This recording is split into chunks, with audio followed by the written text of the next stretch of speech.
Starting now at 5:34. We done at 6:34.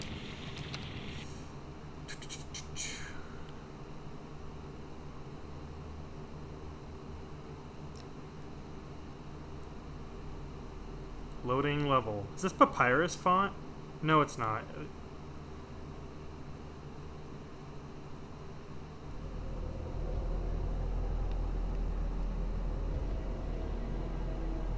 my word. Alright. I sent out the tweet. Thank you. Wow, this is rough. So just so you know, since I have to watch the game on the stream, I'm not going to be getting any of the game's audio because if I unmuted the stream, then I'd be hearing you and me twice. You're good. Mouse cursor is over the game again. Oh, sorry. But so, what's the audio like? You hit RetroArch speed up button. I don't know what you have it set to. What's happening?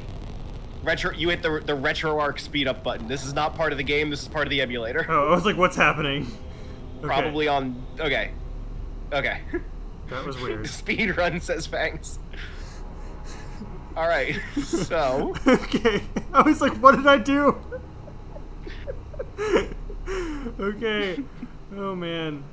Where's his big red cape that was on the box? Is this tank controls? I think so. Okay, it's like. Also, here, you want to know where his cape is in a video game that doesn't need to render it moving? Okay, left, right, forward, back. Oh my gosh, it's like using. That's tank controls, baby. It's just like keyboard. Okay, all right. So, first-party Sony game for PlayStation 1. Wow. Just so we're all on the same page here. Okay. I guess I have to go this way. Why don't we go into we could go into RetroArch and put on some nice CRT shaders to get the authentic experience. If you wanted to. How do I do that? Bring up the RetroArch settings. I love how long it took for the game to render spawn behind those bars you just broke through, by the way. File? No, like open up the RetroArch menu. I don't know what you have it mapped to. I changed it a long time ago, and I don't know what the default is. I think this is RetroArch. I think if I have to close the game to get back to the RetroArch menu. Nah, there's like a button combination that will open up a RetroArch overlay on top of the game. I don't know what the default is because I remapped it a long time ago. Oh, well, that's fine. I'm just gonna. It took me this long to get this far. Yeah, I'm just one of those snobs. All right. Am I going in a circle? So, I want to see some combat here. Why does he just turn? Why doesn't he go right when I push the right button? Because it's tank controls. Yeah, but why? Why did they do that? I pray we don't find out.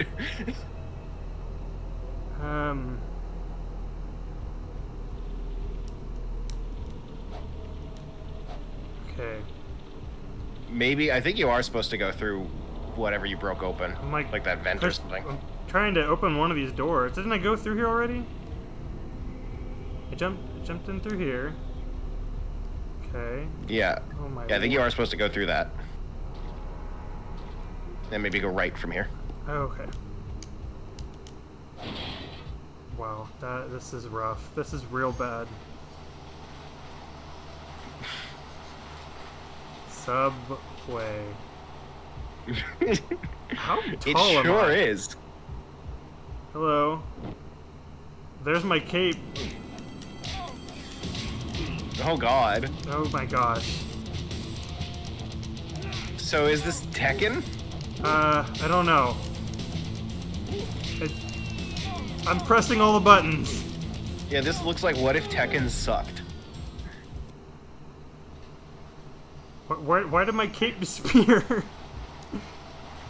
Alright, are you ready to begin our book club? Yeah, let's just go ahead and read the book club. I'm gonna read the chat too. Alright. This is Audible. MarioPartyMonthly.com presents The Pride and the Prejudice. Read for you by Matt Zawadiak. Prologue. The beginning. Out on the street, dancers worked through their routine, perfectly in sync thanks to their long days of practice. Every move met with cheers from the gallery.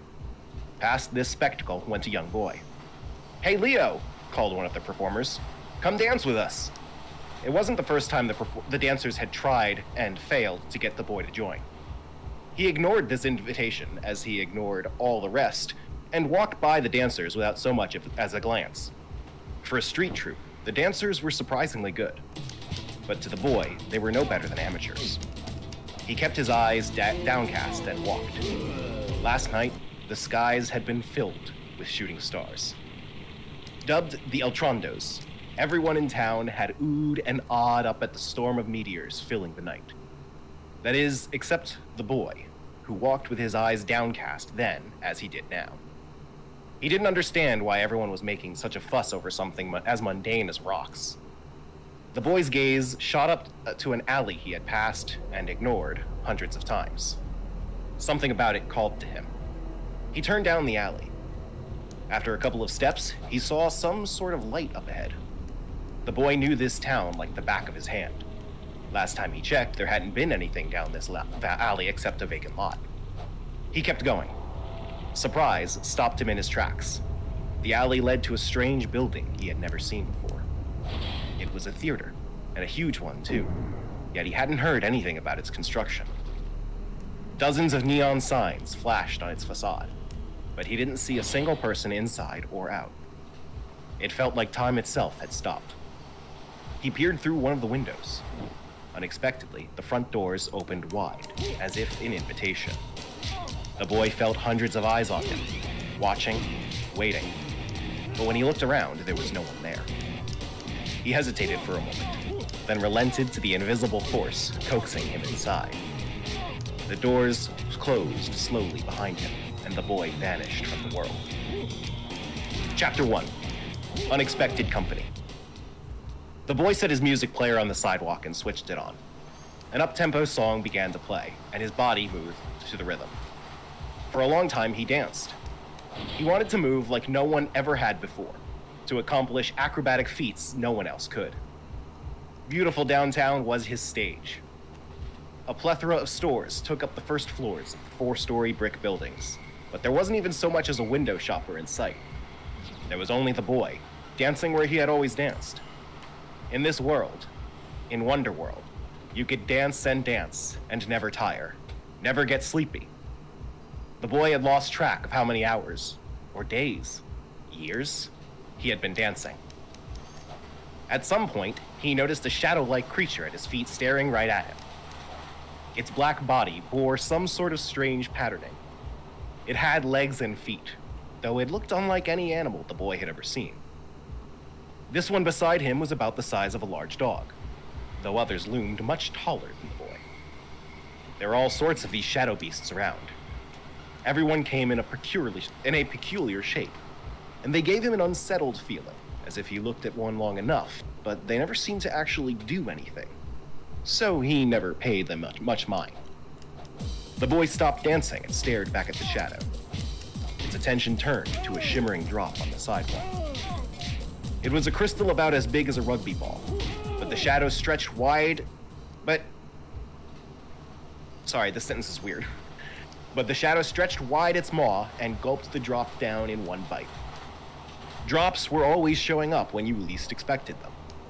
There were red ones and yellow ones, and you couldn't ignore the violets. In fact, they came in every color of the rainbow, glittering something pretty. It wasn't any great loss for one to get swallowed up by a shadow. There were more where that one came from.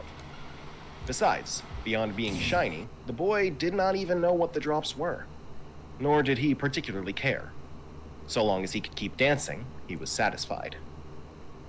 Still, though he got to do what he wanted when he wanted, a strange sort of unease would sometimes creep over him. He started dancing again to shake it off, but an image flashed through his mind, disrupting his focus. Huh? The vision shocked him out of the rhythm. His feet tangled and he fell to the ground. What was that? His heart drummed wildly inside his chest. He drew long, deep breaths, trying to remember what he had seen. I think there was a girl? She might have been 13, maybe 14, right around his age. but he was certain they had never met. After all, there was no one else around. And this was his stage, and his alone. Behind the girl in his visions had stood a strange, shadowed figure. Tall, face split in a large grin, and a top hat pulled down over his eyes. The boy was certain he had never met this man either. He had no idea who either of them were, but thinking about them made his heart start pounding in apprehension all again. He shook his head, trying to clear the vision from his mind. I'm just imagining things. Yet the uncomfortable tightness in his chest would not abate. Check in, how you doing, Xander? I'm just glad I didn't start back in that scary room with all the faces, that's all. Yeah, I haven't been able to pay attention to the game, so I just see in the chat, I love a random dude on the street just saying, hey, I'm gonna beat up Spawn. Honestly, like right now I can hear you fine, but sometimes, like when I'm in one of those fights, like you might as well not be talking because I can't hear a single word. The music is so loud. Awesome. It's great. Keep How talking. do you like the book so far? What? How are you liking the book so far? This sure is a video game. It's Well, how's the yeah, book though? That's kind of how it feels right now. How Spawn looks. How's the book though? It's good. It's quality. This is yeah. Okay. I would keep going. All right, let's continue. Something you're talking about something about a shadow, and the yellow the word yellow. Yeah. I heard that. Classic literature. Yeah. I don't know if Jane Austen like ever predicted that this would be a thing that like someday your writing will be a punishment for someone. All right. He drew in a long breath. Someone called his name. He turned to look and saw a tall man dressed in handsome white clothes and a billowing cloak. Lance. He would visit the boy's stage from time to time, and always bore the same gentle smile. The shadows never spoke, meaning Lance, Wonderworld's maestro, as he put it, was the only person the boy could talk to. Lance flashed his usual smile and brushed his long silver hair out of his face. Well now, what ails my poor chum? He asked. You're crouched here all alone, looking rather glum. Nothing. The boy stood, glancing away. Lance always spoke so kindly to him, and always lent a hand when he needed it. The boy didn't want to bother him with something as lame as his imagination acting up. Are you sure? Lance leaned in close, his deep blue eyes searching the boy's. Trying to figure out who's speaking. I was just thinking this place could use a little something, he lied. For instance, like some props for my routine, for some of the more acrobatic moves. In the streets. You know, like maybe fire hydrants or something. An idea most grand. I say do it. This is, after all, your stage to command. Alter it however you see fit. You recall how I showed you the trick of it? The boy pointed to a street corner, envisioning what he wanted in his mind. A second later, a fire hydrant sprang into existence. Something like this, he said. Lance smiled at him. Why stop there? Change this whole place if you like. Add your flair. This is my wonder world, and here on this stage, you call the shots. But should the need arise, ask for my aid with no second thoughts. For such a dear friend, both my hands I would gladly lend. With a slight flourish of his hand, Lance disappeared. As soon as he was out of sight, the boy let out a sigh of relief. It was not that he disliked Lance. The boy appreciated his help, and Lance was the absolute nicest. It was just that he liked being alone better. It was easier to relax without other people around. The boy drew in another breath and started to dance. He would dance for as much as he wanted. He planted one hand atop the brand new hydrant and swung himself up into a handstand. I don't need anything else to be happy. Just this. Just dancing. Someone started clapping. The sound of it nearly startled the boy into tumbling off the hydrant. He steadied himself at the last minute and jumped gracefully back down to the street, looking around. There, still clapping, stood a girl. She was around 10, with a bow in her turquoise hair and wonder in the round eyes that stared at him. The boy's mouth fell open. Aside from the shadows and Lance's occasional visits, the boy had never seen anyone or anything else here. Who are you? You mean you don't know just from looking at me? The turquoise-haired girl tilted her head. I'm Clock Tower Kid. You can't tell someone's name just from looking at them. Sure you can. Let's see. You're Street Beat, right? Not even close. Then what is your name? My name? Lance had only ever called him you, and without anyone else around, not having a proper name wasn't a big deal. He never even knew he had a name until Clock Tower Kid told him so. See, I knew it. You are Street Beat. That's what I'm calling you. Fine, said the boy, even though it had kind of an old-timey ring to it. He needed a name, so it might as well be that. Clock Tower Kid held out her hand. The boy called Street Beat shook it. You could kiss the back of my hand if you wanted, like a knight. Why? You don't look like royalty. Her expression creased into a slight pout. So, Clock Tower Kid, was it? Where do you come from? My stage. You have a stage too? Of course I do. You really don't know anything, don't you? Bet you don't even know what those are. She pointed to the shadow, which looked to be in the middle of snuffing along the ground for more drops to eat. Street Beat shook his head. They're called Nagati.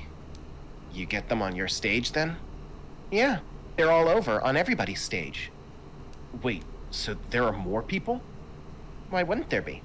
There are tons of people in Wonderworld, all living on their own stages. But everyone's super friendly, so we go play on each other's stages a lot. Street Beat couldn't believe it. Lance had never mentioned anything about that to him. Not even once. I had no idea. Clock Tower Kid gave him a confused look. You've been in Wonderworld this whole time and never once thought there might be stages besides yours? She huffed. You must not be interested in other people, huh? He considered this for a moment, then nodded. I don't think I am. I'm happy dancing by myself. Really? But going to other stages and making new friends is so much fun. How do you even get to someone else's stage anyway? There are hidden passageways that connect them. I've been in Wonderworld for forever, so I found a whole bunch of secrets like that. What do you mean, forever? How long have you been here? Clock Tower Kid tilted her head ever so slightly to one side. Dunno, but quit asking me questions and show me around your stage already. Street Beat took her on a tour. It didn't take long. His stage was only a few blocks, surrounded by an endless expanse of nothing. This place is teeny. It's plenty for dancing. If you say so. Anyway, want to check out my stage? And after that, I can introduce you to some of the others. Sure, I guess. It sounded like a pain in the butt, and he didn't really care about meeting other people. But for so long, Street Beat had assumed his was the only stage in all of Wonderworld. Now that he knew different, he couldn't help but be a little curious. Cool, then follow me. Clock Tower Kid took the lead down the street. So how are we leaving? Is there an underground tunnel or something? Clock Tower Kid shook her head. Nope, no tunnels. It's all in how we move. That's the key to opening the invisible doors to other stages. First, you walk straight ahead for 10 steps, then turn left for 8. She crossed the street and went down an alley, then vaulted herself over a squat wall. She was light and quick on her feet, Can I just point out real quick that it's weird how much that you're describing is what I'm doing right now. So fast that Street Beat had to scramble to keep up. Well, as we know, Spawn was deeply inspired by this book. She walked down the street. She jumped over a small ledge. It's exactly what I just did. Sorry. She beat up a guy in an alley. This way and that way. This way and that, they zigged and zagged. He did his best to remember all the turns. Clock Tower Kid leapt nimbly off a wall. What are you, some kind of cat? Don't! She shouted. She crouched down, trembling, and covered her ears. Don't say that! I'm not listening! She curled in on herself even more, shaking violently. Clock Tower Kid? Hey, are you okay? No matter how many times Street Beat called her name, she would not respond. I'm forgetting what you said, she mumbled at last, closing her eyes. Forget. Then, all forgot, she said, and stood straight up. When she looked back at him, there was no trace of her earlier terror anywhere on her face. What's with you, Street Beat? You gotta keep up or it won't work. So she had already forgotten his cat comparison, and what hearing it had done to her. Street Beat had no clue what had just happened. But Clock Tower Kid had started walking again, so he had followed. Whatever the reason, hearing the word cat seemed to upset her, so he resolved not to say it in front of her again. They walked along the wall for a while before turning a corner, and as they did, the scenery changed. Where are we? Said Street Beat, amazed. There ought to have been a hamburger shop right in front of them, but instead, it was a place he had never seen before. My stage, Clock Tower Kid's chest puffed out in pride. We passed through the invisible walls between them. In front of them sprawled a huge plaza, in the middle of which stood a beautiful clock tower. Here and there, Street Beat could see Nagati. That much, at least, was just like his stage. Strolling along the street in front of the clock tower were people, though their bodies were partially see-through. There ought to have been a hamburger shop in front of them, says who? By what law? Strolling around the street in front of the clock tower were people, though their bodies were partially see-through. Street Beat realized these insubstantial people must be of Clock Tower Kid's creation. And it wasn't just people walking around, but stuffed animals and dolls, too. Did you make all of this? Sure did, she said, nodding. I like all the hustle and bustle. Lance showed me how to do it. You want me to show you? Street Beat shook his head. I'm good. If you say so. Clock Tower Kid did not seem convinced, but she let it go and began the tour of her stage. It was different from Street Beat's in every way imaginable, though he had to admit it was beautiful. Clock Tower Kid had pulled out all the stops. Tied around the street lamps were bows of every color, and the benches all had covers on them embroidered with cute designs and characters.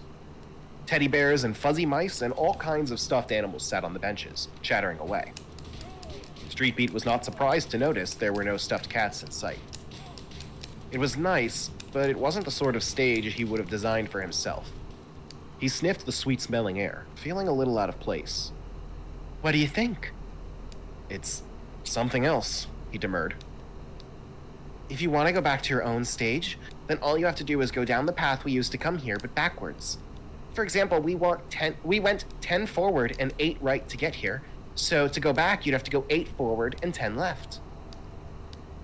What a surprise to see! Taking field trips to other stages, are we? Called a voice behind them. Street Beat whirled and saw Lance. He hadn't even noticed the man's appearance. Lance flourished a hand in his graceful greeting and smiled. Fancy meeting you here. Am I in trouble? For some reason, Street Beat felt like he should have asked Lance's permission before going to someone else's stage. But Lance only shook his head. Perish the thought! When have I ever told you what you can or cannot? If you want to do something, do. Far be it from me to control you. Well, it's just... you never told me there were other stages. Lance gave a shrug. Simply knowledge you never sought. You preferred to be left to your stage and your dancing, did you not? You didn't ask, and I didn't tell. Lance glanced to Clock Tower Kid. I do hope all here is well. Everything's great, she replied, smiling at him. Wonderful, splendid, fantastic, and grand. But should you need me, call my name. I'll lend you a hand. Okay. Hey, how do you like my stage? It is more exquisite each time I visit. Lance smiled. He really looked like he meant it. I know, right? I mean, look at that teddy bear. Isn't it just the cutest? With a satisfied sigh, she pointed to one of the many stuffed animals seated upon the benches. It is so, it is so. How I love watching your stage bloom and grow. Seeing you little ones happy brings such joy to my heart. Though I am afraid it is time now for me to depart. I'm sure when next I come to see all the sights, you'll have created even more amazing delights. With that, Lance spun gracefully on his heel and vanished. Do you like him? Asked Street Beat. Clock Tower Kid nodded. He's really nice and handsome, and he taught me how to change my stage and everything. So you're happy living here too, then? Huh? I mean, yeah, but... Well, lately... The Clock Tower Kid shook her head. Never mind. It's nothing. Street Beat could tell she was hiding something, but he chose not to press the issue. He didn't want to get involved in other people's problems. Besides, Street Beat had secrets of his own, like that strange vision he had seen. But he wasn't about to confide something like that to a little kid. Wanting to change the subject, he pointed at one of the Nagati picking up drops from the street. Your stage has them too, just like you said. I told you, every stage does. Oh, right, I was going to introduce you to some of the others. Come on! Clock Tower Kid started walking. Street Beat didn't really care about meeting other people. Is that a but calendar he had no on the reason. wall? It's just a random calendar. Sorry. But he had no reason to refuse the offer, either. Plus, he wanted to figure out what was causing him to feel strangely uneasy, and what that out-of-the-blue vision was all about. Who was that girl? And the tall man in the top hat? He still couldn't remember meeting either of them. Though, now that he thought about it, the man in the top hat reminded him a bit of Lance. But Lance always had a gentle smile on his face. The man in the top hat had been almost smirking. Hey, come on! Clock Tower Kid shouted as she rounded a corner. 2 or 3 turns later, the world around him changed again. Pensive Pierrot. They were in a giant amusement park. Street Beat could hear a jaunty marching tune playing somewhere in the distance. Whose stage is this? Pensive Pierrot's, said Clock Tower Kid. She took out a small mirror from her pocket, checking her hair with a slight blush on her face. I hope you like him as much as I do. There were so many people here. Families with little kids in tow. Lovey-dovey couples holding hands, probably all created by Pensive Pierrot. They all looked like they were having the time of their lives. The air was buttery with the smell of fresh popcorn. The chat is requesting we take a break to hear the latest impressions from Xander. I'm just like... Seren's right, like there's just nothing to latch on to in this whole thing. Like I'm trying to First party Sony game. I'm trying to enjoy like the aspect of it where like, oh, well maybe if I were in the 90s and I played this, I would like be able to like see it differently, you know, like kind of blur, you know, like pixel art, you can blur your own, like this is a big scary dude, like maybe I could just like blur my eyes a little and like this is cool, but I can't. I don't think that's possible. Let's see. Spawn the Eternal Metacritic. And I'm slowly getting more and more frustrated every time I die. Because there's no way to heal, apparently.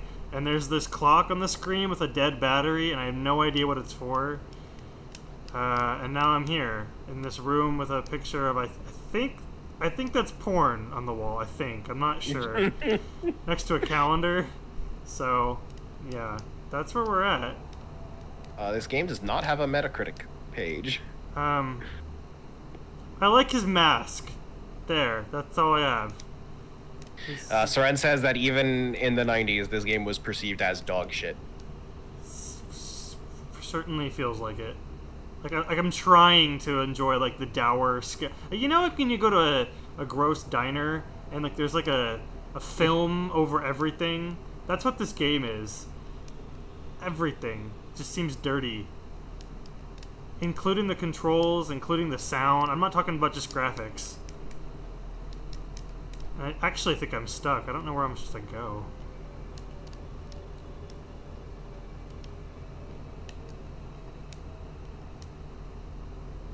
But yeah, anyway, that's where we're at. Are you retaining the book at all? I'm actually trying my hardest to focus on the book more than the game because I want to get something out of today.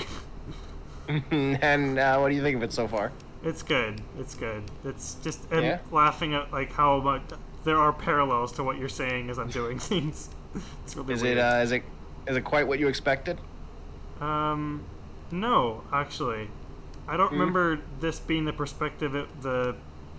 To be honest with you, though, I know that there's been a lot of adaptations of Pride and Prejudice, and I don't actually know which one I have seen. So for my homework, I need to, like, go through and watch to eat a little bit of each to find the one that I have seen. Okay. Because I don't think it was the one that everyone knows about, the BBC one. I don't think it was that. Anyway, sorry. You can continue. I don't want to delay the inevitable here. Just give me a quick second. I'm answering a DM. I don't know what to do.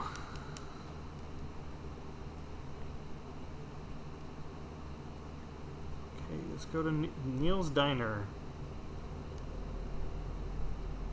Been in here already.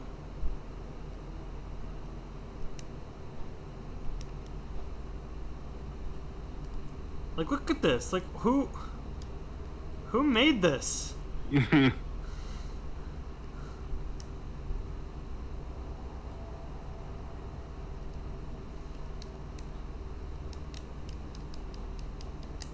There's nothing to do. Okay. Can I read the reception section aloud? Sure. The game received an overwhelmingly negative response from critics. GameSpot called it an adventure game with no story tacked onto a substandard but generic fighting game, citing poor controls, buggy graphics, dull levels, and a camera which moves far too slow to keep up with the player character. IGN complained of grainy textures, simplistic combat, overly easy puzzles, and general lack of challenge. Next Generation likewise said that the puzzles are simplistic to the point of being mindless, and found the transition from over-the-shoulder to side-view perspective when entering combat to be confusing. They also criticized the ugly visuals. Sean Smith of Electronic Gaming Monthly praised the lighting effects, animated textures, and music, but concluded that the gameplay makes Spawn the Eternal unlikable, and his 3 co-reviewers were much more negative about the game.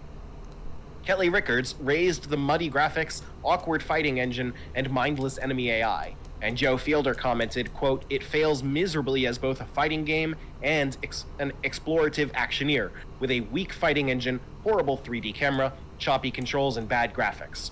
It ranks down there with Certec's Excalibur 2555 and ASC's Perfect Weapon." GamePro panned the game for the needlessly complex and under-responsive controls, the weak fight music, the repetitive gameplay, and the fact that Spawn only wears his chains and cape during fights. The reviewer gave it 3.5 out of 5 for graphics, 2.5 for control, and 2.0 for both sound and fun factor. Ultra Game players stated that, quote, "Textures are ugly and repetitive, and the resolution is so blocky and pixelated you'll find yourself longing for the days of 8-bit games." The worst part about what you just said is that the puzzles are mindless and I'm stuck. Like, I don't know what to do. Does anyone? Alright, and I'll just keep... Like, I don't want to bore people watching this, but I'm genuinely like, I don't know what to do. I hate that... Seren says this isn't the puzzle, you're just lost. Like, it took me to a dead end. It's sad, Well, but the only, like, different thing that I have not seen is, like, this picture of this, like, pregnant lady? I don't know. So, what I recommend whenever you're lost in a video game like this is to just, like, stick to the wall on the left and just stay on that wall until it leads you to something new. Okay. Well, now I'm backtracking, but there we go.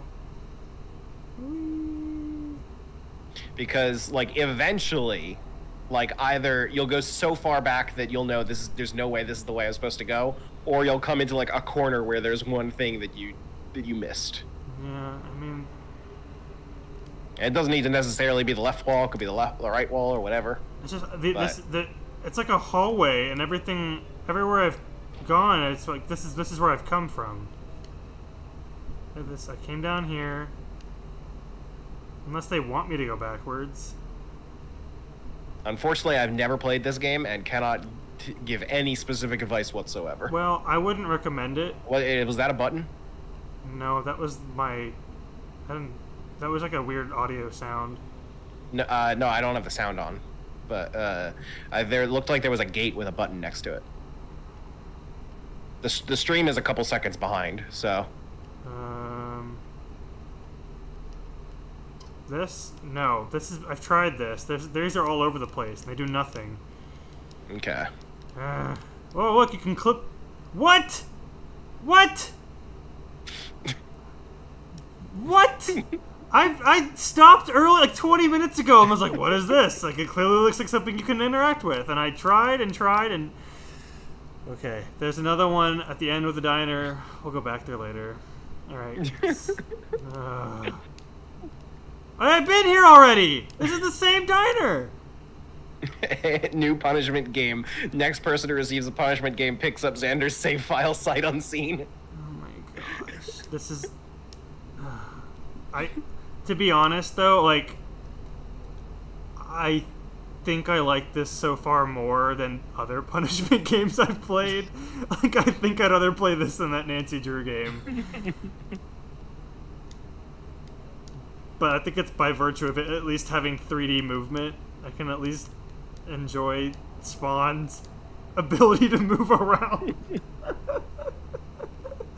Alright, there was another... Brotherhood of Traveling Spawn. There was another one of those control panels that I interacted with that wouldn't let me do anything, but apparently I can, so... Alright. See, there's nothing... Ready for more book? Yeah. How come it was easier to get here than when you brought me from my stage to yours? Probably because me and Pensive are friends. I had a real hard time finding my way to your stage. As she spoke, the aforementioned Pierrot came into sight. I knew it. I had a hunch you were here, Clock Tower Kid. I brought a new friend. Pensive Pierrot removed his grinning clown's mask, revealing a remarkably handsome young man. Hello, hello, and welcome to my amusement park. I'm Pensive Pierrot. You must be Street Beat, am I right? Street Beat felt his jaw drop. How did you know my name? The clown inclined his head to one side and thought. Names are meant to be known, aren't they? Serena's screaming save. Okay, I'm saving. Clock Tower Kid was the very first person I met here, and as soon as I saw her, I knew that's what she was called. I knew her name before I even knew I had a name of my own. Clock Tower Kid nodded. Yeah, the first person I met was Checkered King, and we knew each other's names right away too. They just sort of came to us. And it's been like that with everyone I've met. Nothing out of the ordinary. If you say so. Something told Street Beat it was very out of the ordinary, but he didn't have any hard evidence to argue otherwise. In fact, he was starting to think that was just the way things worked around here.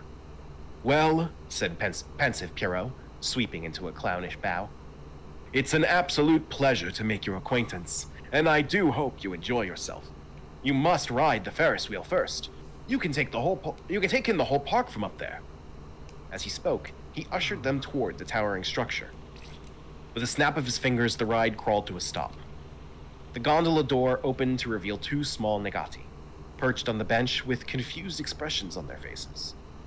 Ah, my apologies, Pensive Pierrot picked the Negati up, depositing them on the ground outside the gondola.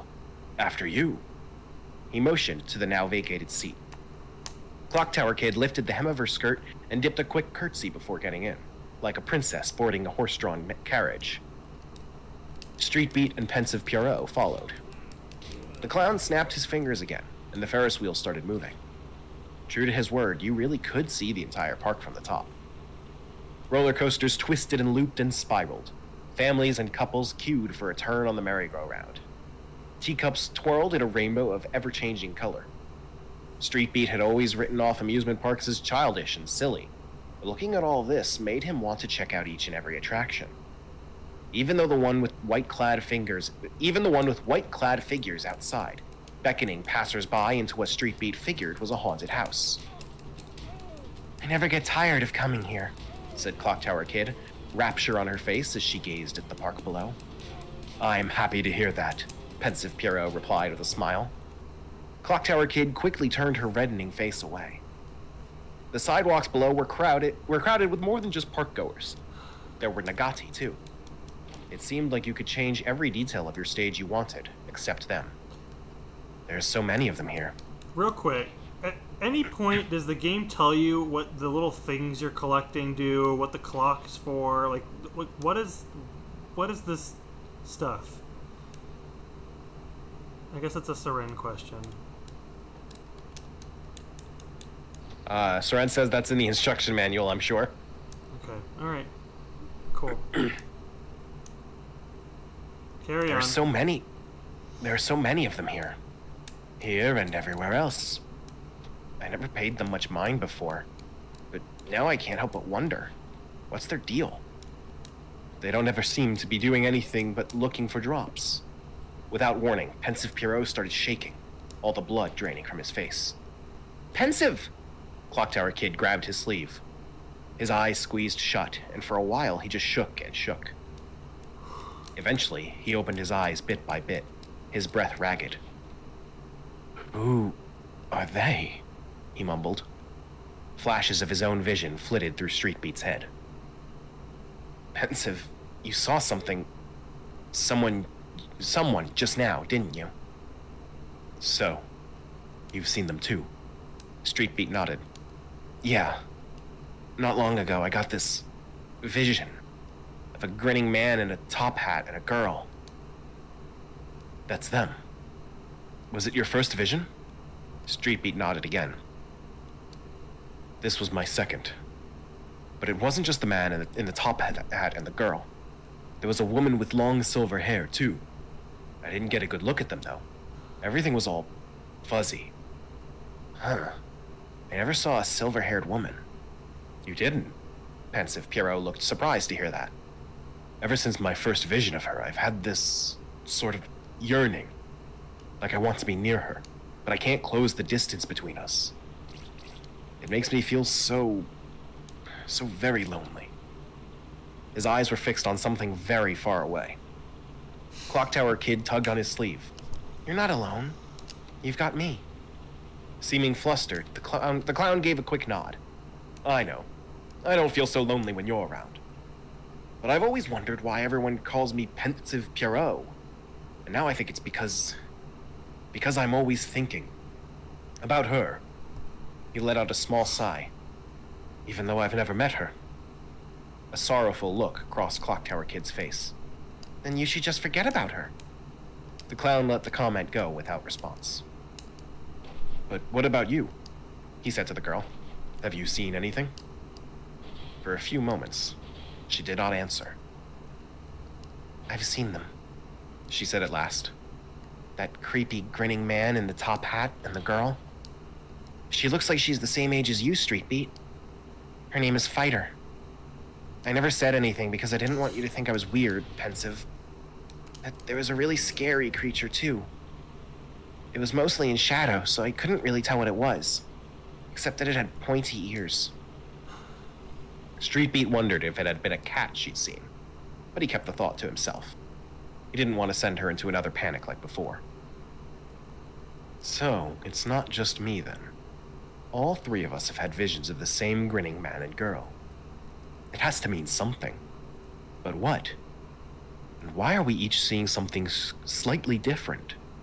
The silver-haired woman from me? The scary creature for Clocktower Kid? Did you see anything else, Streetbeat? Me? No, I didn't. But how many people are there in Wonderworld? People like us, I mean. Clocktower Kid and I have met 12, including you. And there's signs of one other, but no one's ever been to their stage. Pensive Pierrot folded his arms over his chest. Something's up. Maybe I ought to talk to the others. That grinning man and the girl called Fighter could be dangerous. You shouldn't go alone, said Clocktower Kid, grabbing the clown's sleeve. Yeah, you're right. I'd feel better if you were with me. And with that, Clocktower's Kid turned oh God. I don't know why I forgot how to read. At that, Clocktower Kid's face turned red again. You coming, Streetbeat? Streetbeat didn't really care about meeting the others, or seeing their stages. But he couldn't not care if something weird was about to happen to Wonderworld. It would really suck if it got in the way of his dancing, just when he'd finally gotten into a good groove. Yeah, sure. I'm coming. So where do we start? If we're going to visit everyone, it could be kind of a pain, but first... Pensive Pierrot put a finger to Clocktower Kid's mouth to stop her. Hold on. There's something Streetbeat needs to take in for himself. Clocktower Kid tilted her head at him. but understanding soon blossomed over the confusion on her face. Gotcha, she said, and started walking. Pensive Pierrot followed, keeping pace with her as they headed toward whatever destination he apparently had in mind. Streetbeat hurried after them, but found himself glancing back over his shoulder as he went.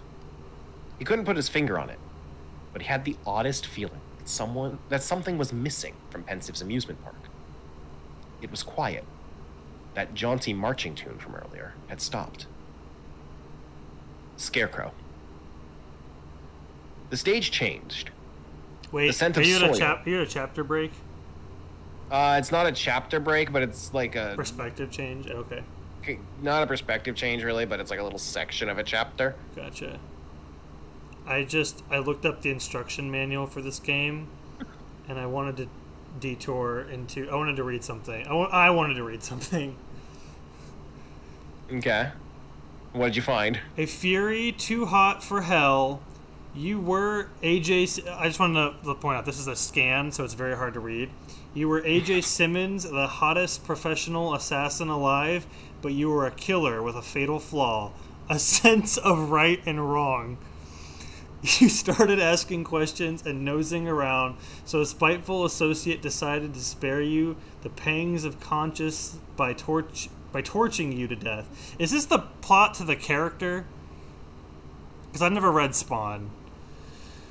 A dead man's soul can still plead for mercy, and brother, you begged. Unfortunately, the one who answered your prayer was beyond mercy. You struck a deal with Malbolgia's ruler of the 8th sphere of hell. He allowed you to return to the living for a last glimpse of Wanda, your beloved wife. But you read the small print. Al, the B ticket for your resurrection cost a bundle. You've been drafted into the Devil's Own army. Malbolgia, as an asterisk, says, knows you feel betrayed and enraged by your death at the hands of...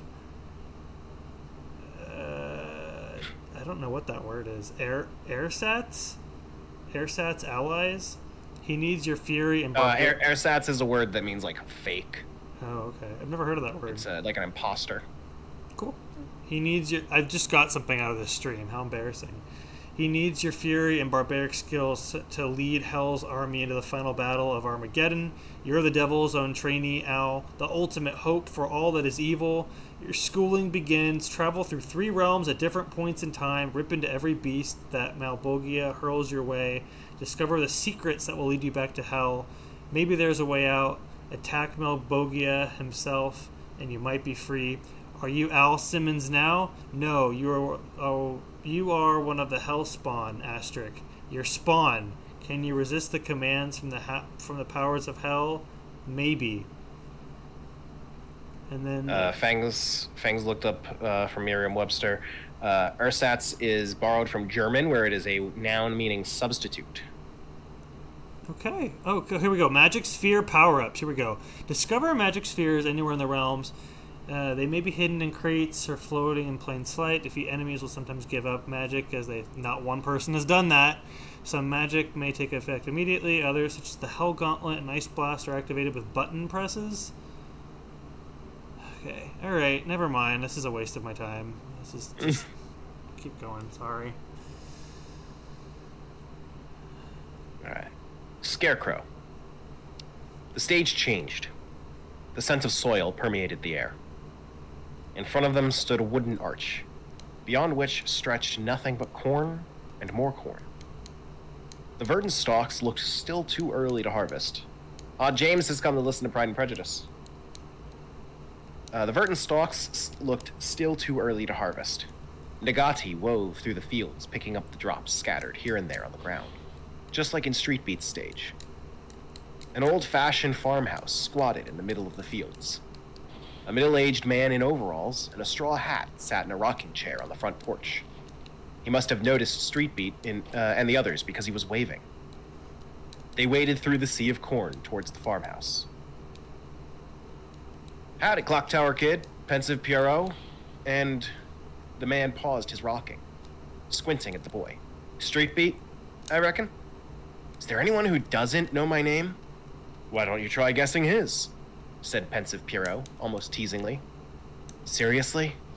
Street Beat didn't think it would work, but he decided to humor the clown anyway. He stared at the older man long and hard. A name popped into his head.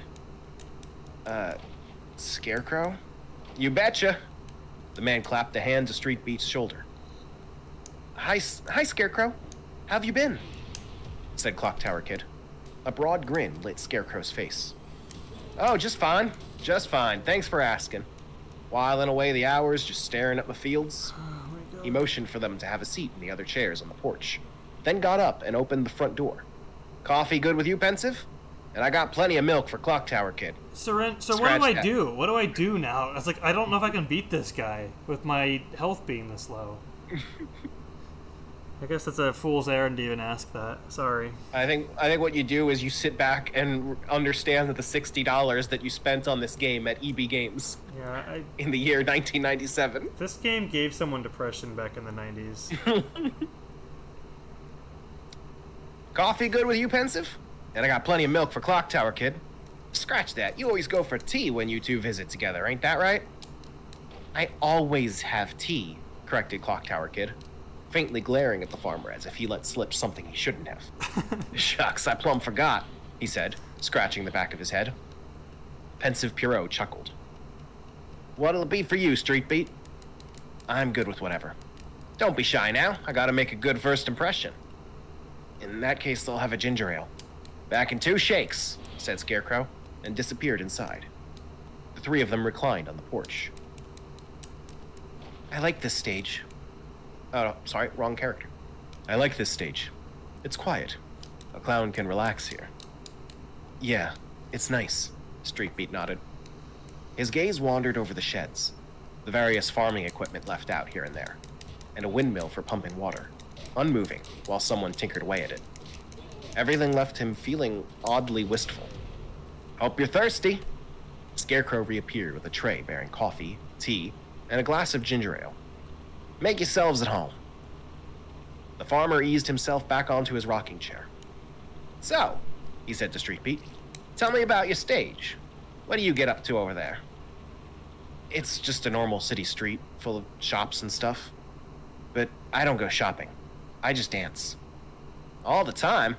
Golly, you kids sure have energy to spare. Me, I like to sit on this here rocking chair and look out at the fields. Spend my days peaceful like. Pensive Pierrot furrowed his brow. Are they all peaceful? I only ask because, well, the 3 of us have been seeing these odd visions. Scarecrow's eyes shot up from his own coffee. From his expression, Street Beat could tell he had seen something too. You mean, you've seen the grinning man in the top hat and the girl called Fighter and them dancing trees too? Pensive Pierrot tilted his head. Well, none of us have seen the trees. The only things our visions all have in common are Fighter and the grinning man. What else was in yours then? I saw a woman with long silver hair. Clock Tower Kid saw some sort of scary creature. Street Beat only saw Fighter and the man in the hat. Dancing trees, you say? A frown dug a deep trench across Scarecrow's face. Them dancing trees, they want to take everything from me. 3 times I've seen them now, and every time they get closer. Clock Tower Kid clasped her hands to her chest. What do you think it means? The farmer released a sigh. Beats me. Reckon I was imagining things, but if I ain't the only one seeing these visions. Yeah, I'm worried about the others too. The 3 of us are going to pay everyone a visit. See if we can't find out anything else. Pensive Pierrot stood from his chair. Thanks for the coffee. Moseying on already, are ya? The Scarecrow rubbed a hand along his jaw, deep in thought. Reckon you ought to head to Bugsy's stage next. It's the closest one to mine. That's the plan. That's the plan. Thanks for the lovely tea, Scarecrow, said Clock Tower Kid, curtsying. Scarecrow stood and waved as they waded away through the cornfields. Clock Tower Kid kept turning around to wave back until he disappeared from sight. So the stages aren't all just connected the same way? Nope. For whatever reason, some are easier to get to, depending on where you leave from. Like, it'd be a pain to get to Pensive's stage from here, but it's super easy to get to his from mine. Clock Tower Kid sounded pretty pleased about that. 3 steps ahead, turn left for 7. Street Beat did his best to remember the way, but A bothersome sensation in the back of his mind spoiled his concentration. Something bothered him about how Scarecrow said he spent all of his time in his rocking chair, but Streetbeat couldn't put his finger on why. Bugsy. The stage changed again. They're in some sort of forest.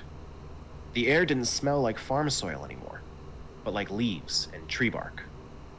Trees of all shapes and sizes towered on every side of them, and at their feet blossomed beautiful flowers. Clock Tower Kid poked at an adorable little mushroom. Its umbrella-shaped cap deflated as out from the folds puffed sweet-smelling spores. After a few seconds, the cap ballooned back out. Cool, huh? I call them aroma shrooms. They smell different. Wait, hold on. Is this still Clock Tower Kid talking? Yeah, this is still Clock Tower Kid. Jesus Christ. Cool, huh? I call them aroma shrooms. They smell different depending on the color.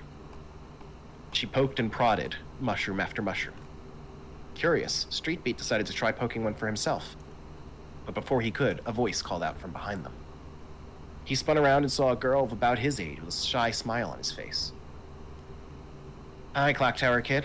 I knew it was you as soon as I smelled the aroma shroom. Good to see you too, Pensive. And the girl, Bugsy, fixed her eyes on Streetbeat. Streetbeat? Nice to meet you. Yeah, same. He gave her a quick dip of his head in greeting. It warms the cockles to see you well, your Bugsiness, said Pensive Pierrot, sweeping a bow that could have put any court jester to shame. What do you think of my stage, Streetbeat? Said Bugsy, stifling a giggle at the clown's antics. Streetbeat cast his eyes around the forest. It was not densely wooded, so there was still plenty of sunlight filtering in through the leaves. And unsurprising for a stage belonging to a kid called Bugsy, the place was crawling with bugs. Beetles, ladybugs, ants, all of them as big as puppies. And there were swarms of Nagati too, just like on every other stage. It's nice. I like bugs too. Bugsy grinned and took them on a tour. Grasshoppers, perhaps startled by the group's footfalls, leapt from their path. She showed them her favorite pond, where dragonflies big enough for a person to ride on glided gracefully across the surface. There were even spiders, which Streetbeat expected most girls would loathe. Their lacy webs were not sticky at all, he found, but melted like snow under his touch.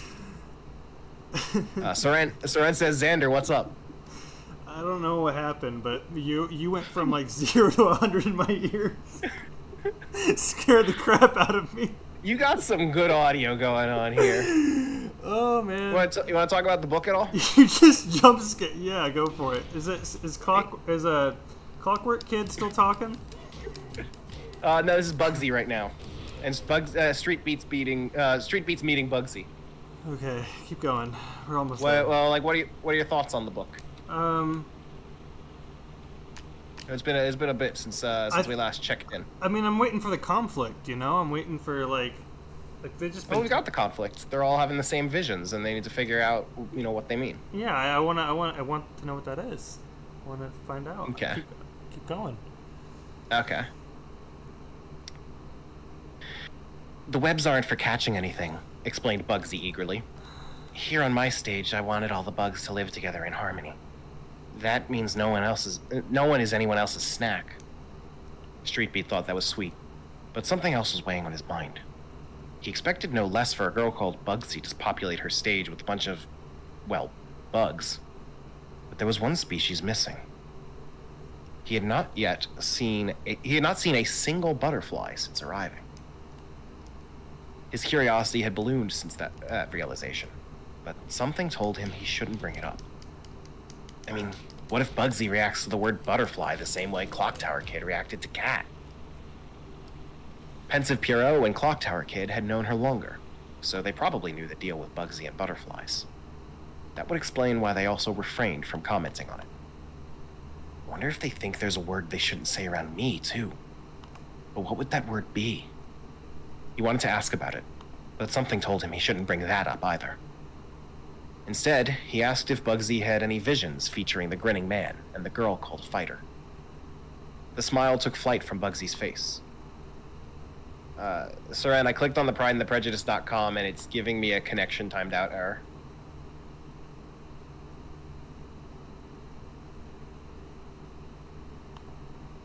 Oh dear. Yeah, I was gonna pull it up. Just let me know. Yeah, I've seen them. 3 times. I didn't mention it because I didn't want anyone thinking I was weird. Her eyes brushed timidly over each of them. Same reason you never said anything, right? A shiver rippled over her. There was this creature sort of shaking around, like it was trying to find me. I was so scared it was going to eat me or something. Every time I have the vision, it's closer. Sooner or later, it's going to get me. I just know it. Bugsy trailed off. Something bad is happening in Wonderworld, isn't it? Said Clock Tower Kid. At her question, pensive Pierrot let out a frustrated sigh. Or something bad is about to happen. Whatever's going on, we need to find out more. Do you want to come with us, Bugsy? Her hands clasped to her chest. Bugsy shook her head. If something bad's going to happen, I don't want to leave my stage. I understand. The clown gave her a reassuring smile. We'll let you know what we find out. In the meantime, if anything happens to your stage, you can take refuge in my amusement park. We'll figure this out, okay? The clown waved farewell, and off they went. What's up? I had a feeling this wasn't actually going to be Pride and the Prejudice. Like, I just had a hunch. Yeah, what's up? I'm just reading some of these reviews. There's been art, by the way, that I've been skipping over. Obviously, because I can't like say art out loud. Yeah. But here, let me see if I can send you some of it. Okay. Here, I'll send this to you over Discord. This is one of the pictures in the book.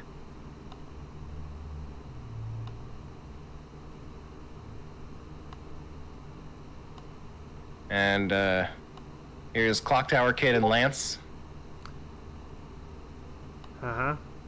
This is the book, right? The guy at the store said this was the one you wanted. Yeah, this is definitely the book. Okay. Yep. I was just thinking, I was like, I don't remember there being like this much in the Pride and the Prejudice. The Pride. I keep saying that. Leaving my world. I can't get. This is done. This is dumb. I can't do this anymore. Let me quickly grab a VOD from Seren's stream. Okay. That was good. Well done.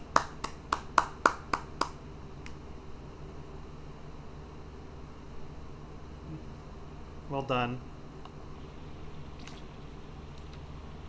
Let's try to beat this boss one more time.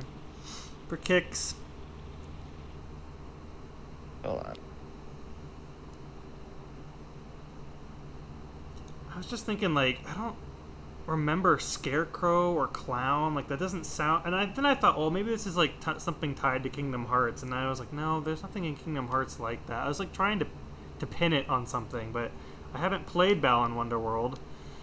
I guess I should have figured that out, because you said the word Wonderworld, like, 800 times. Okay, here. This should timestamp you to the correct moment. If you could just play this audio. Okay, let me die real quick. Oh! Oh! No, well, that was the farthest I've ever gotten. Let's go ahead and, yes, quit the game. What am I doing here? That URL should bring you to the timestamp. Okay. If not, it's 2 hours, 28 minutes, 23 seconds. And then, you're gonna be so mad at me for this one. All right, I'm sure I will. Slugged in. You could have avoided this if you had chosen both of them. By the way, if you had chosen one 2-hour game, it would have been Final Fantasy 13, a game that is actually pretty decent. I don't know if I would have been able to stream that easily. Instead, Your I other wouldn't one want to buy that. is a 1 hour long read along of the Balan Wonderworld prequel novel.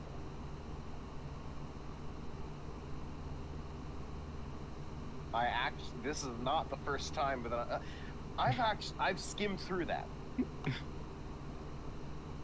You skip. Why, Matt? Why? Balan Wonderworld novel and Dark Castle for the CDI are your two punishment games. Alright, so you just want me to do an audiobook of the Balan Wonderworld novel? Live streamed, yes. Alright. Set it up however you want. That is the punishment. Is you need to read that fucking thing for an hour. Also, Alright. you need to tell Xander that it's Pride and Prejudice. The only way that's gonna work is if I like advertise it on the stream. You know what? You're right. I do remember the first time you said Wonderworld. that did cross my mind, but it was just one of those like extraneous thoughts. I didn't like dwell on it. It just kind of like went through my head and then kept going. Like, oh yeah, Wonderworld. Remember that game? And then just kept like I think Spawn had my attention. Yeah, you were trying too hard to play Spawn. I was. I bet you if I had just been listening. Saren says, "Go look at the schedule image for this week." Is that on Twitter? Yeah, let me grab it. That's probably the easiest thing to do. Yeah.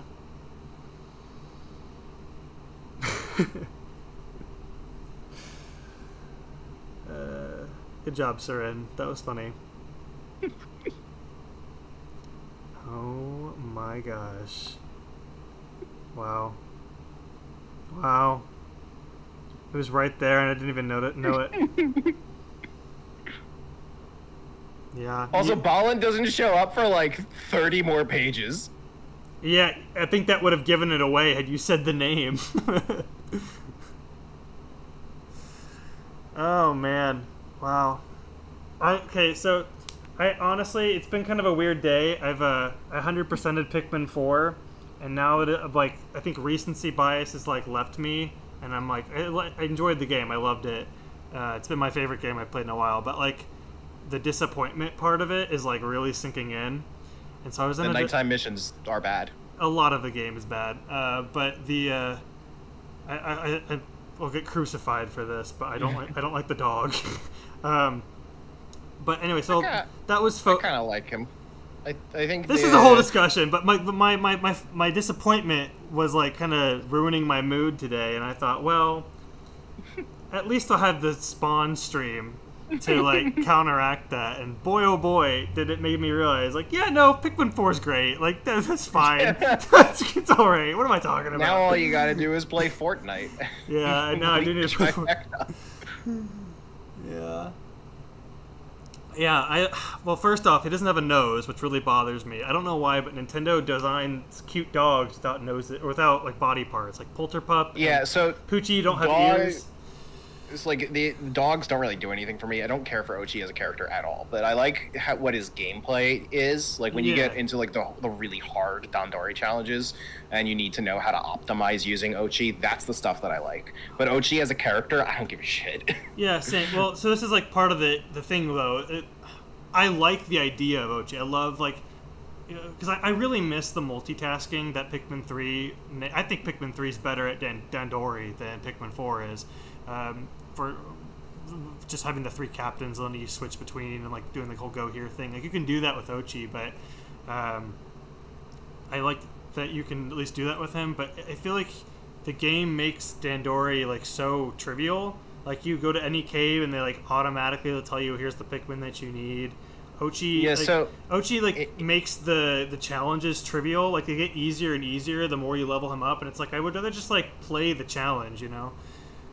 So I think part of what makes it weird is that like the main story is like in the bottom half of Dandori for the series for the franchise, which makes it weird that like it's the game where they finally give it a name, but then like the actual challenges are some of the best things I've ever done in Pikmin.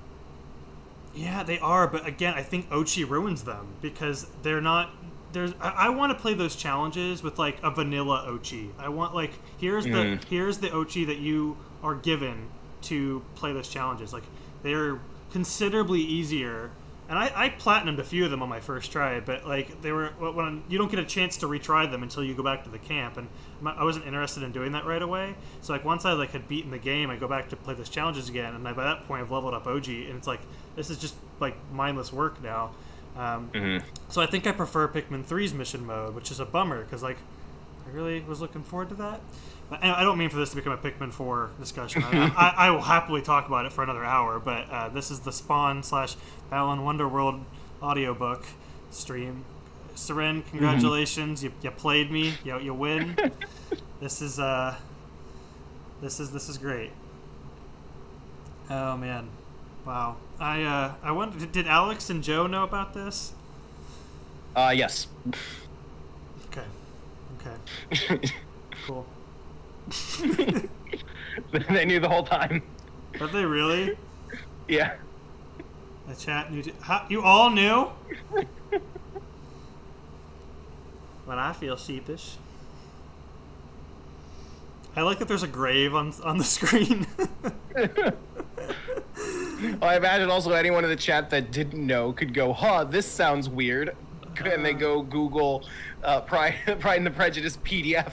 Did you change? Go, wait a minute. Did you change like isn't the name Lance like that's one of the characters from Pride and Prejudice, isn't it? So the only thing that I changed is I think like there's a mention of Ballin on like page 1 that I took out because that would have been too early. My headphones keep jump scaring me. Oh my gosh. And that's the only thing I changed. Okay. Wow. So, but there is a character named Lance in Pride and Prejudice, right? I don't know. I don't know anything about Pride and Prejudice. Okay. I was just thinking, like, I remember the Lance guy, but I was like, I don't remember Clown and Scare. Like, I don't remember, like, this being in Clocktown. I was like, I don't remember any of that. Like, isn't this, like, set in Victorian England? And I kept going. I was, like, waiting for, like, it to get, like, you know, to the part with, like, good literature. I was just thinking, like, I don't want to, like, be disrespectful to Jane Austen because I've not read the book, but this isn't very good.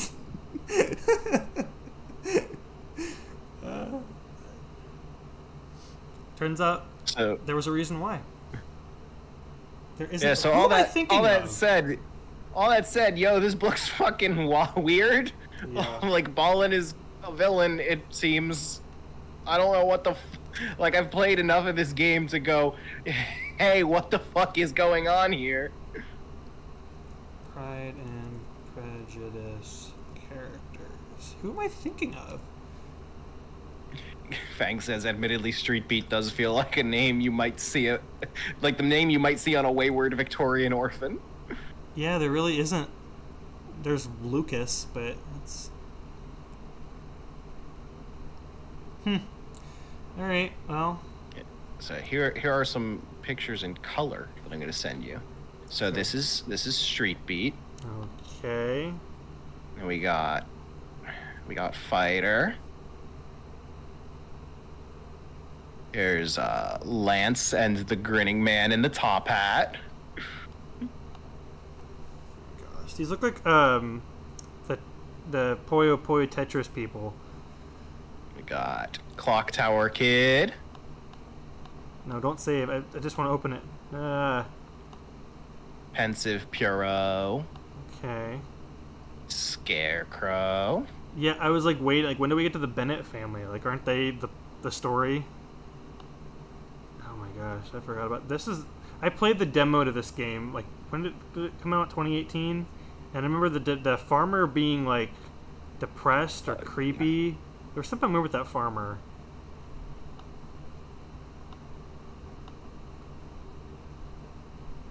Seren says 2021. 2020. Wow. Oof. Oh, Yeah, that game's terrible. This book's not very good either. I like the artwork. So if you were to hazard a guess, what percentage of the book do you think we were through? Because the ebook reader that I'm using tracks that. Yeah.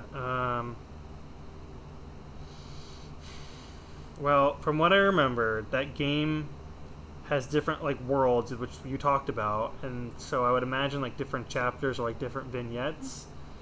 So I'm gonna say you didn't even get through the you were just like in the prologue still. So I'm gonna say like 5%.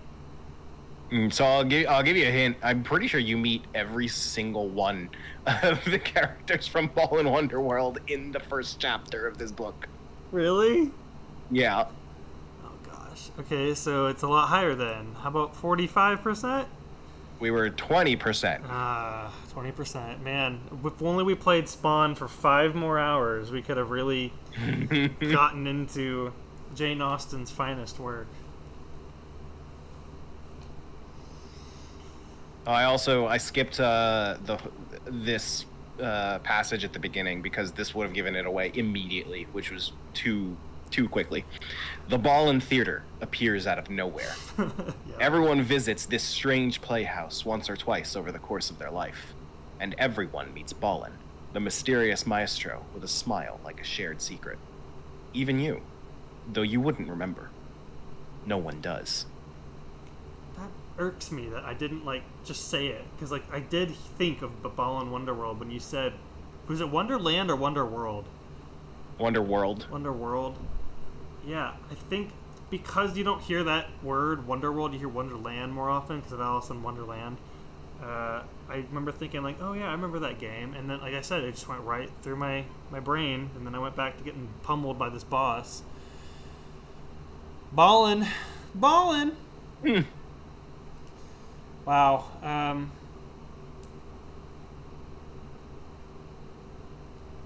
So what'd you think of the book? It was better than the game.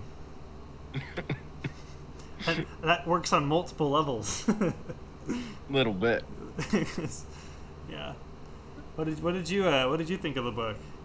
Oh, it kind of sucks. Yeah.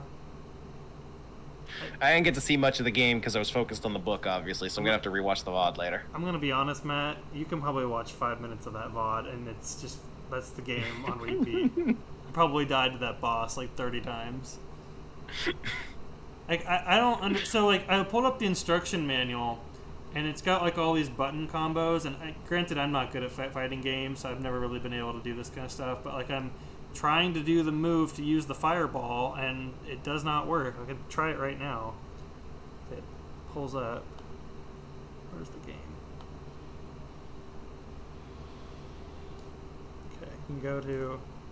Give it to Jonas. Just give him Xander's save with 1 HP in the front of a boss fight. Yeah, there's no way to save. So actually, what I want to see the attract mode. Like when you sit on the title screen and it just starts showing gameplay. I want to see what the developers thought this game was supposed to look like. Okay. Like, what is gameplay supposed to look like? How do I get out of here? Let's see if I can restart it.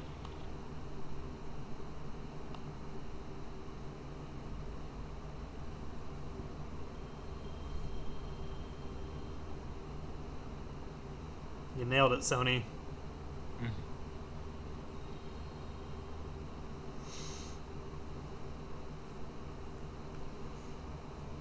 Clockwork Kid. What's the platonic ideal of this video game? I wonder if because the first time you asked me like, what do you think of the book so far? I honestly was just kind of like, yeah, it's good, like because I couldn't hear anything you were saying because of the audio, so I probably sound really disingenuous. I wasn't gonna tell you if you didn't figure it out, and I was gonna see how long this bit would go. Oh boy. Seren chose to give up the ghost.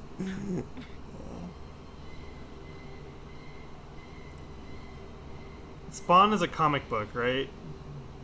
I think so. Okay. He's also a character in Soul Calibur 2 and Mortal Kombat. But he's not affiliated with like DC or Marvel? No, not at all. Wow, okay. Seren says the only reason I told you is so you didn't feel gaslit later in life when you realized. Yeah, imagine if you go like 10 years without actually reading Pride and Prejudice. So at some point, like you just get in a conversation about it, and you're like, no, it's about like some kid at an amusement park or something. Okay, so just sit here with no inputs. Oh, really? So they were afraid. They didn't have anything to show. Do you want to see? Well, we saw an attract mode earlier when we were trying to set up. So I think if you just sit on this screen without touching the controller, eventually it'll go into it. All right, I'll just leave it here. Mm-hmm. There is an attract mode. I did not know that is what that was called. I always thought it was called just demo. Yeah, well, so it's called that because you want to attract people to your arcade games. Yeah. Yeah. It's one of those things where it's like the way that it got its name isn't really relevant anymore, but we still call it that. Like horsepower. Like horsepower is how many horses is your car equal to? Yeah. Who cares about that nowadays? Right. But that's what we call it. Yeah. Oh, here we go. Show us the goods. Demo mode. Well, I didn't even get to this level. I don't think. Also, they're making it control look way better than I did. No, there's that tank control. Well, yeah, tank controls aren't inherently bad, Look I at would think. this riveting gameplay. Soren says wait the meter. I got stuck on that pole. It does not say. Oh, even in the attract mode, the dude gets stuck on level geometry. That's what I'm saying. He gets stuck on the pole.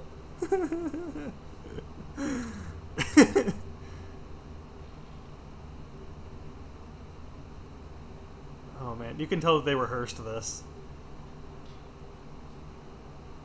Okay. Okay. Oh, man.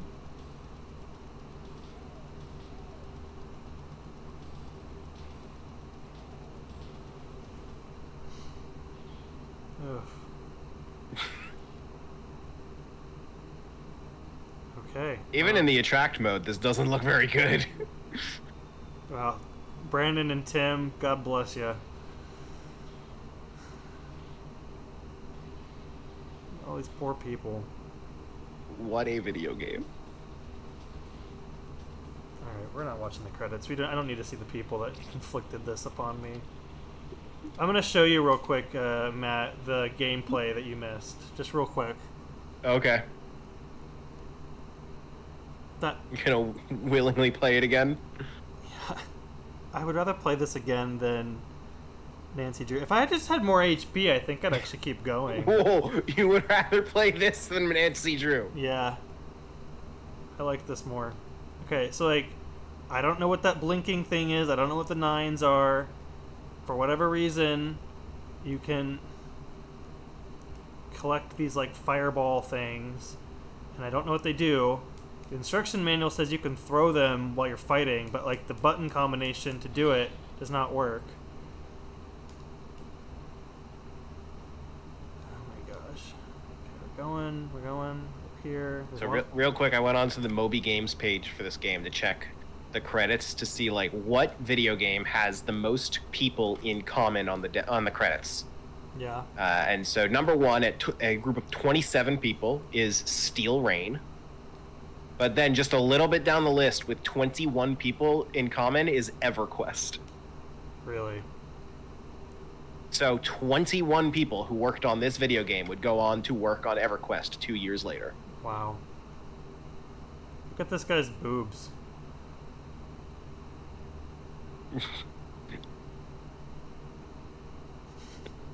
And in fact, not counting games in the EverQuest franchise, Spawn the Eternal is the 5th place game with the most shared staff members on EverQuest. Alright, here we go. Boss fight.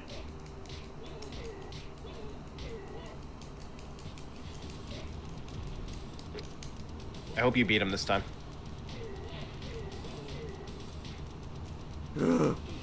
What was that? That was actually the best I've ever done. But that's the gameplay for the past half hour. Looks good. Looks like a great video game. Yeah, it's 10 out of 10. Yeah, screw Pikmin 4. This is the game of the year. 1996. What year is this? It's never been so good. Could be possible. Who knows? Yeah. PS1, right? Let's see here. 1997, December 1st.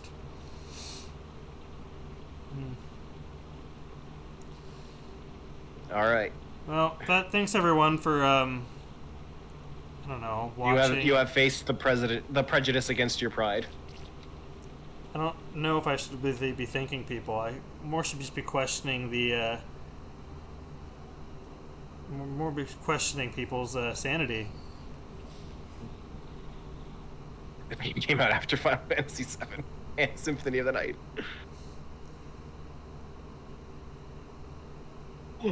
That's really funny that I literally, that was the closest I'd ever gotten to beating that boss, and it was just showing you really quick.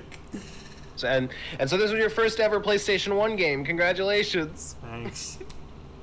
I'm never touching this system again. Never. Especially not for Final Fantasy. Yeah, don't do that.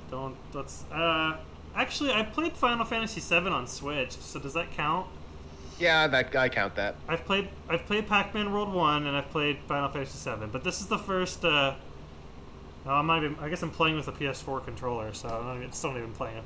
But It's close. yeah, this feels like the most of its time than of it compared to the other two. Mm-hmm. Oh, that's a different costume. Oh wow, you can really use it. You can change things up.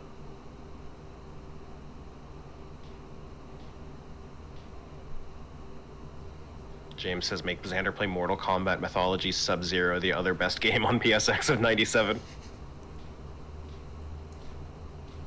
Huh. I don't know how entertaining it'll be for me to watch for me to be playing fighting games. I'm not good at them. All right. Okay. Well, then you just got to play Idle Showdown with me and Joe. Yeah. Oh, look, there's like obstacles now. Look at this. Oh, Wow. Wow.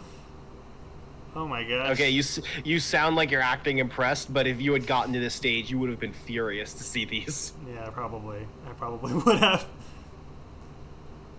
Oh my! I'm just curious to see what else is. Oh, don't cut away! I was enjoying that. I need to end this stream. Spawn the Eternal World Record Speedrun. Actually, no. Spawn the Eternal GDQ. Has it ever been to GDQ? Oh, it's not a fighting game? What kind of game? Not. What kind of game is it?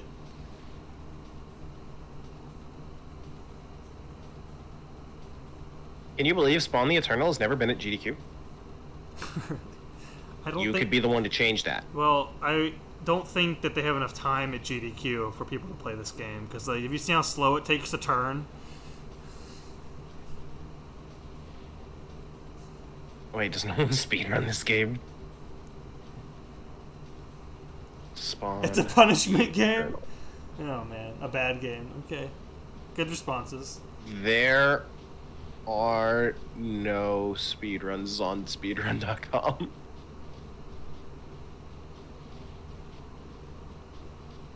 Literally not one.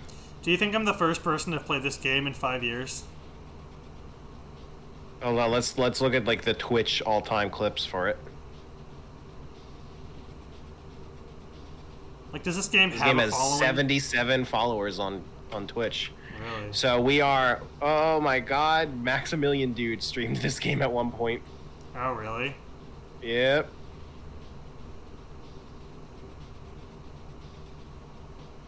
We are the number 11th highest viewed Twitch clip for this game. That's sad. At 13 views. Saran, how did you come to know this game?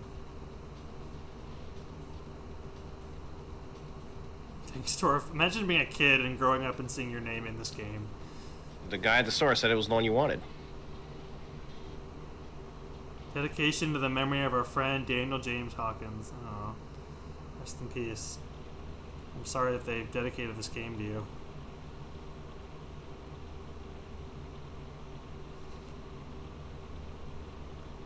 Question for the chat. Oh, I guess not for Sarin, because this was all of her, her doing. But was the gameplay more entertaining than the audio issues, or was it the other way around? Genuine question. I saw it in stores. That's like Kevin Conroy's last Batman role being in Suicide. Oh my gosh. Ooh. Somewhere out there is someone who genuinely liked this game despite the reputation of it, seeing a new Twitch clip pop up, and it's just...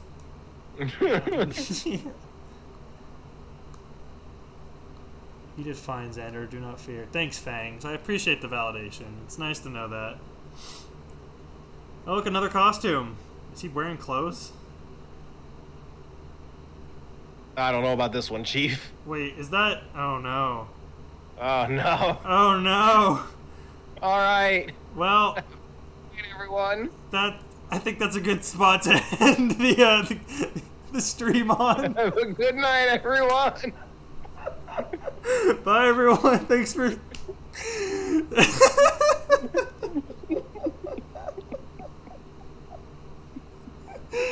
Oh, I'm done. What a weird night. Is there anything else being streamed next week? Do we need to do any announcements? Or Alex is finishing Star Fox on Monday. Okay, well, go watch that. That'll be 10 times more fun than this. Bye, everyone. Good night.